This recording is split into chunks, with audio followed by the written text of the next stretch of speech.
एक ऐसा देश सोचिए जहां यूनाइटेड नेशंस के सैंक्शंस हैं, जहां दुनिया का हर बड़ा बैंक इसको टच करने से डरता है, जहां अमेरिकन ट्रेजरी हर ट्रांजैक्शन पर नजर रखती है। इस देश की अपनी करेंसी इंटरनेशनल मार्केट्स में काम नहीं करती, और फिर भी इस देश की कैपिटल में आज भी BMW का शोरूम खुला है। लोग अपने फोन से उबर जैसी ऐप से कैब बुक करते हैं, रेस्टोरेंट में वुड फायर पिज्जा मिल रहा है और बिल QR कोड से स्कैन करके पे हो रहा है। ये है नॉर्थ कोरिया, और सिर्फ 2022 से 2026 के बीच 4 साल में ही किंग जोंग उन के रिजीम ने कमाया है लगभग $22 बिलियन, जो पिछले 4 सालों के कंपैरिजन में तकरीबन 4 गुना ज्यादा है। तो सवाल यह है, जब पूरी दुनिया ने इस देश का बैंक अकाउंट, ट्रेड, सब कुछ बंद कर दिया, पैसा आ कहां से रहा है? आज हम नॉर्थ कोरिया की उस इकॉनमी के अंदर जाएंगे जो ऑफिशियली एग्जिस्ट ही नहीं करती। बट सबसे पहले यहां पे समझते हैं सैंक्शंस इतने सीरियस क्यों होते हैं।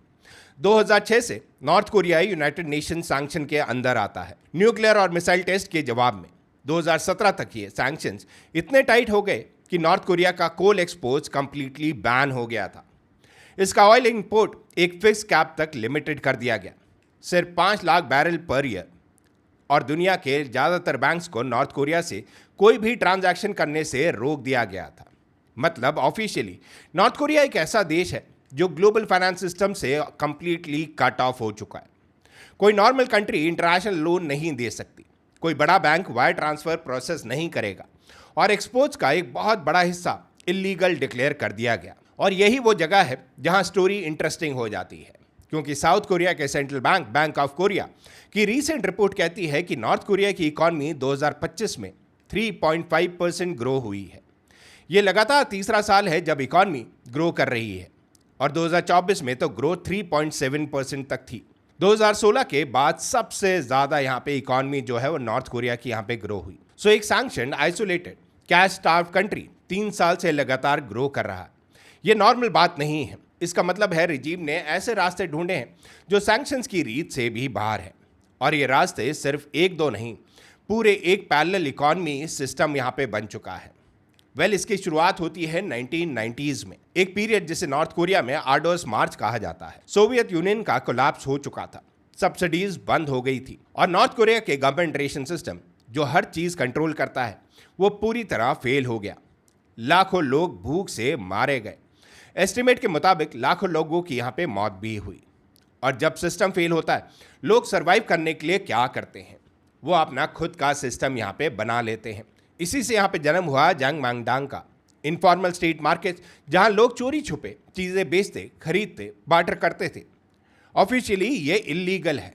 प्राइवेट ट्रेड कोरिया में आज भी टेक्निकली बैन है, लेकिन प्रैक्टिकली ये इतना ज़रूरी हो गया कि गवर्नमेंट ने इसे इग्नोर करना यहाँ पे शुरू कर दिया।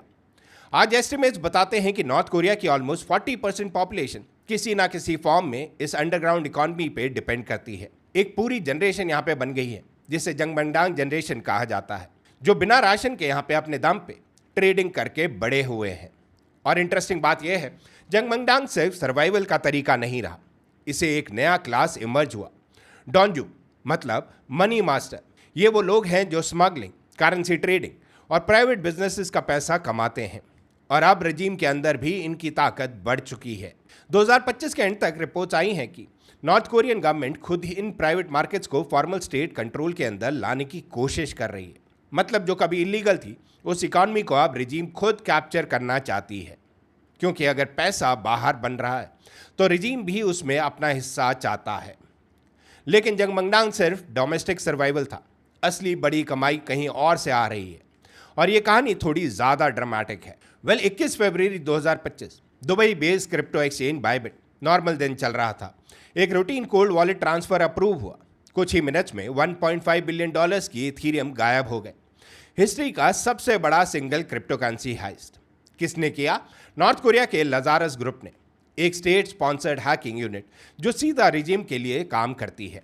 इन्होंने बाइबिट के मल्टी सिग्नेचर वॉलेट सिस्टम में एक वनरेबिलिटी एक्सप्लॉइट की, प्राइवेट कीज तक एक्सेस लिया और फंड्स को डजन्स ऑफ वॉलेट में स्प्लिट करके लॉन्डर करना शुरू कर दिया। करीब 86% स्टोलन इथीरियम को तुरंत यहाँ पे बिटकॉइन में कन्वर्ट कर दिया गया, ताकि ट्रैकिंग यहाँ पे और मुश्किल हो जाए। ये कोई आइसोलेटेड इंसिडेंट नहीं है, ये एक बिजनेस मॉडल है नॉर्थ कोरिया में। Blockchain intelligence firm chain analysis की रिपोर्ट कहती है सिर्फ 2025 में नॉर्थ कोरिया के लिंक्ड हैकर्स ने $2.02 बिलियन की क्रिप्टो करेंसी चुरा ली। ये पिछले साल से 51% ज्यादा है। और अगर हम सब कुछ ऐड करें 2017 से लेके अब तक, तो टोटल फिगर है $6.75 billion. In real numbers, north Korea अकेले दुनिया का 75 to 76% क्रिप्टो थेफ्ट के लिए रिस्पॉन्सिबल है। सोच के देखिए, इनका मेन रेवेन्यू सोर्स अब कोल या वेपन नहीं है, वो क्रिप्टो करेंसी हैकिंग है। और ये कोई बेसमेंट में बैठे टीनेजर्स नहीं हैं। सिक्योरिटी रिसर्चर्स जिन्होंने डिस्क्राइब करते हैं as fully organise criminal enterprises, business development teams, revenue targets, customer support जैसा स्ट्रक्चर। एक स्टेट जिसके पास न्यूक्लियर वेपन है, वहीं स्टेट दुनिया का सबसे सक्सेसफुल क्रिप्टो हैकिंग ऑपरेशन भी चला रहा है। और ये पैसा कहाँ जाता है? यूएन और यूएस इंटेलिजेंस दोनों ने कंफर्म करा है, ये फंड्स डायरेक्टली नॉर्थ कोरिया के न्यूक्लियर और मिसाइल प्रोग्राम को फाइनेंस करते हैं। बट यहाँ पे एक और चीज है जिसके बारे में आप लोग जानते हो गए, ये न्यूज काफी ज्यादा फेमस हुई थी हाल फिलहाल में। एंड ये नेक्स्ट सीन सुन के आप लैपटॉप के सामने बैठना भी अजीब लगेगा आपको।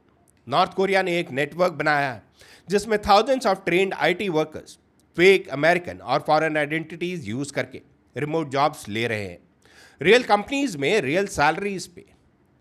कैसे?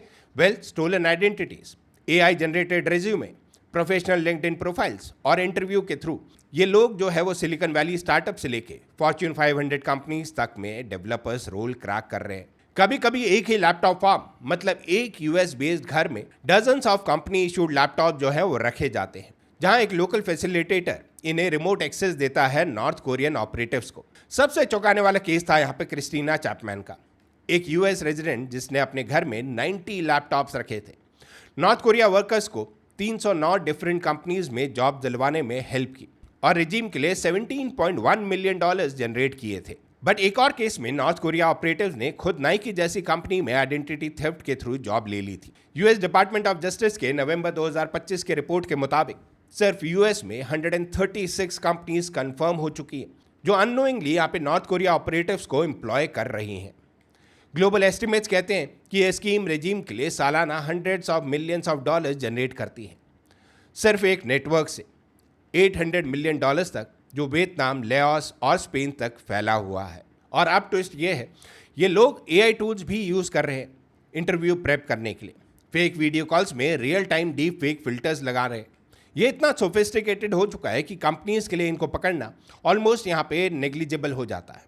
तो नेक्स्ट टाइम जब आप किसी रिमोट डेवलपर से वीडियो कॉल पे बात कर रहे हो, आप कभी कंफर्म नहीं कर सकते वो कौन है। इस चीज़ को ध्यान ज़रूर रखिएगा। बट अब चलते हैं समुंदर की तरफ। कोल एक्सपोर्ट्स नॉर्थ कोरिया के लिए 2017 से कंप्लीटली बैंड है, लेकिन साउथ कोरिया की इंटेलिजेंस एजेंसी जो कि NIS है, उनकी 2025 के एस्टिमेट कहती हैं कि नॉर्थ कोरिया ने 1.5 मिलियन टन कोल एक्सपोर्ट किया सिर्फ पिछले साल में। और ऑयल इंपोर्ट्स, यूएन का कैप है 5 lakh barrel per year. North Korea का एक्चुअल इंपोर्ट चाइना और रशिया दोनों से कंबाइंड इस कैप से 7 गुना ज़्यादा है। ये होता कैसे है? Ship to ship transfers. Well, North Korea या फॉरेन फ्लैग कार्गो शिप रात के अंधेरे में ओपन ओशन में मिलते हैं, अपने एआई ट्रैकिंग सिग्नल जो है वो बंद करते हैं। मतलब सैटेलाइट्स उन्हें ट्रैक नहीं कर पाते। शिप के नाम यहाँ पे बदल दिए जाते हैं, IMO registration number proof spoof किए जाते हैं। कोल एक नॉर्थ कोरियन शिप से दूसरी चाइनीज शिप में ट्रांसफर होता है और वहाँ से ये रशियन ओरिजिन कोल डिक्लेयर करके चाइना के पोर्ट्स में लीगली यहाँ पे एंटर कर जाता है। ओपन सोर्स सेंटर की 2025 की सैटेलाइट एनालिसिस ने डजन्स ऐसे शिपमेंट ट्रैक किए सिर्फ नॉर्थ कोरिया के नैम्पो पोर्ट से, जिनकी value tens of millions of dollars थी। ये सब एक्चुअली में इतना ऑर्गेनाइज्ड है कि यूएन का जो panel of expert sanctions violation track करता है, उसे ही यहाँ पे 2024 में रशिया ने अपने वेटो के यूज करके बंद करवा दिया। मतलब अब ऑफिशियल इंटरनेशनल मॉनिटरिंग भी कमजोर हो चुकी है। बट अब बात करते हैं सबसे बड़े गेम चेंजर की, द रशिया यूक्रेन वॉर। जब 2022 में रशिया ने यूक्रेन पर इन्वेजन किया, उनको तुरंत एक प्रॉब्लम फेस करनी पड़ी, एम्यूनिशन के सीवियर शॉर्टेजेस। और नॉर्थ कोरिया के पास था डिकेड्स पुराना सोवियत स्टाइल यहाँ पे artillery stock pile. South Korean intelligence estimates के मुताबिक नॉर्थ कोरिया ने रशिया को 12 से 15 million 152 millimetre article shells supply किए हैं, 28,000 से 33,000 कंटेनर्स में, मोस्टली रांजिन पोर्ट के थ्रू। सिर्फ शेल्स नहीं, 120 यहाँ पे कोक्सान सेल्फ प्रोपेल्ड आर्टिलरी गन्स भी। मल्टीपल रॉकेट लॉन्चर्स और KN-23, KN-24 बैलिस्टिक मिसाइल्स भी। और ये सिर्फ हार्डवेयर तक लिमिटेड नहीं है। जून 2024 में किंग जोंग उन और पुतिन ने एक स्ट्रैटेजिक पार्टनरशिप ट्रीटी साइन किया। उसके बाद नॉर्थ कोरिया ने 15,000 से 22,000 कॉम्बैट ट्रूप जो है वो रशिया भेजे, जिनमें से कई कर्स्क रीजन में यहाँ पे डायरेक्ट कॉम्बैट में इन्वॉल्व हुए। हर सोल्जर के लिए estimated $2,000 per month north Korea को मिलता है। टोटल नंबर ब्लूमबर्ग इकोनॉमिक्स के एनालिसिस के मुताबिक 2022 से 2025 तक नॉर्थ कोरिया ने इस पूरी अरेंजमेंट से आर्म्स, ट्रूप्स और एडजेसेंट डील्स मिलाकर 20 से 22 बिलियन डॉलर्स कमाए हैं। Korea institute of defence analysis की एक रिपोर्ट तो इसका एस्टिमेट 22 बिलियन डॉलर से ज्यादा रखती है, सिर्फ आर्म ट्रांसफर से। इंटरेस्टिंग बात यह है कि ये डील पूरी तरह बराबर नहीं है। एक स्टडी के मुताबिक नॉर्थ कोरिया ने रशिया को 9.8 बिलियन डॉलर्स तक के वेपन दिए, जिसके बदले उसे सिर्फ 1.2 बिलियन डॉलर्स का फूड और ऑयल वापस मिला। लेकिन किंग जोंग उन के लिए ये फिर भी एक जैकपॉट है, क्योंकि कैश स्ट्रैप्ड रिजीम के लिए इतना बड़ा स्टेडी फॉरेन करेंसी इनफ्लो पहले कभी नहीं मिला था। एक कोरिया स्टडीज एक्सपर्ट ने इसको डिस्क्राइब किया लॉटरी जीतना जैसा, और इस लॉटरी ने नॉर्थ कोरिया को लास्ट 35 इयर्स में सबसे स्ट्रॉन्ग फाइनेंशियल पोजीशन में यहाँ पे पहुंचा दिया है। अब इन सारे पैसे का रिजल्ट देखते हैं लिटरली जमीन पे। प्योंगयांग में आज एक बिल्डिंग बूम चल रहा है जो 10 साल पहले इमेजिन भी नहीं किया जा सकता था। रिजीम का टारगेट 10,000 नए अपार्टमेंट्स हर साल। रियामयांग, हुआसोंग जैसे नए डिस्ट्रिक्ट पूरी तरह ट्रांसफॉर्म हो चुके हैं। स्टेट मीडिया इनको प्योंगयांग स्पीड कहते हैं। एक 70 स्टोरी बिल्डिंग का स्ट्रक्चर सिर्फ 74 डेज में यहाँ पे कंप्लीट कर दिया गया था। लेकिन ये बिल्डिंग तक लिमिटेड नहीं है। जर्नलिज्म और विजिटर्स रिसेंटली प्योंगयांग गए हैं और वो डिस्क्राइब करते हैं चाइनीज इलेक्ट्रिक व्हीकल रोड्स पर चल रही हैं, नए पेट स्टोर्स यहाँ पे खुल रहे हैं, इंटरनेट गेमिंग कैफे हैं, रेस्टोरेंट ब्रिक ओवन पिज़्ज़ा और चिकन विंग्स सर्व कर रहे हैं, और पेमेंट QR कोड से हो रही है। एक विजिटर ने बताया उसने अपने फ़ोन से ऊबर जैसी एक लोकल ऐप से टैक्सी बुक की, एक सर्विस जो सिर्फ कुछ साल पहले तक एग्जिस्ट नहीं करती थी नॉर्थ कोरिया में। लेकिन यहीं पर है असली ट्विस्ट। ये सब प्योंगयांग में हो रहा है, कैपिटल सिटी में, जहां रिजीम के लॉयल ऑफिसर्स और एलीट क्लास रहते हैं। नॉर्थ कोरिया दो अलग देशों जैसा फील होता है। एक प्योंगयांग जहां नए टावर्स, एप्स और कंज्यूमर कल्चर है, और दूसरा बाकी पूरा देश जहां पावर आउटेजेस इतनी कॉमन है कि नए बिल्डिंग के एलिवेटर्स तक रिलायबली काम नहीं करते। इंफ्रास्ट्रक्चर पुअरली मेंटेन्ड है और ज़्यादातर लोग आज भी जंगबंडांग पे सर्वाइव करते हैं, जो चीज़ हमने आपको सबसे पहले बताई थी इस वीडियो में। सैंक्शन ने इस पूरे देश को नहीं रोका, उन्होंने बस इस पैसे की फ्लो को रीडायरेक्ट कर दिया। ये पूरी स्टोरी सुन के लग सकता है कि नॉर्थ कोरिया ने सिस्टम को बीट कर दिया, लेकिन इसके पीछे एक ह्यूमन कॉस्ट है जो स्क्रीन पर कभी नहीं दिखता। ह्यूमन राइट्स वॉच की 2026 की इन्वेस्टिगेशन बताती नॉर्थ कोरिया के 1 लाख से ज़्यादा वर्कर्स जो 40 कंट्रीज़ में भेजे जाते हैं, वो फोर्स लेबर जैसी कंडीशन में काम करते हैं। रशिया के कंस्ट्रक्शन साइट्स पे इंटरव्यू किए गए वर्कर्स ने बताया उनके पासपोर्ट्स यहाँ पे अराइवल पर कॉन्फिस्केट कर लिए जाते हैं। वो 12 से 16 घंटे रोज काम करते हैं, कभी कभी साल में 364 दिन बिना ब्रेक के। इनकी सैलरी मिलती है अराउंड $800 पर मंथ, लेकिन रिजीम सीधे $600 काट लेता है कोटा के नाम पे, प्लस ट्रैवल और लिविंग कॉस्ट डिडक्शंस। बचे हुए पैसे कभी कभी सिर्फ $10 पर मंथ। यही वो पैसा है जो हम $22 बिलियन विंडफॉल के रूप में देख रहे हैं। हर डॉलर के पीछे एक इंसान है जिसका पासपोर्ट ले लिया गया, जिसकी मेजॉरिटी वेजेस छीन ली गई। तो जब हम पूछते हैं सैंक्शंस फेल क्यों हुए, असली जवाब ये नहीं है कि नॉर्थ कोरिया ने कोई मैजिकल लूप होल ढूंढ लिया। असली जवाब यह है कि रिजीम अपनी खुद की जनता का और ग्लोबल क्राइम नेटवर्क का एक्सप्लॉयटेशन करने के लिए पूरी तरह तैयार है, बिना किसी अकाउंटेबिलिटी। सो फाइनल आंसर यह है कि नॉर्थ कोरिया की इकॉनमी सिर्फ सर्वाइव नहीं कर रही, बल्कि ग्रो कर रही है। Crypto heist, fake IT workers, illegal shipping और रशिया के साथ आर्म डील्स, ये 4 पिलर हैं जिन पे आज किंग जोंग उन का रिजीम खड़ा है। सैंक्शंस ने शायद रूल्स लिखे थे, लेकिन रिजीम ने गेम खुद रीराइट कर दिया है यहाँ पे।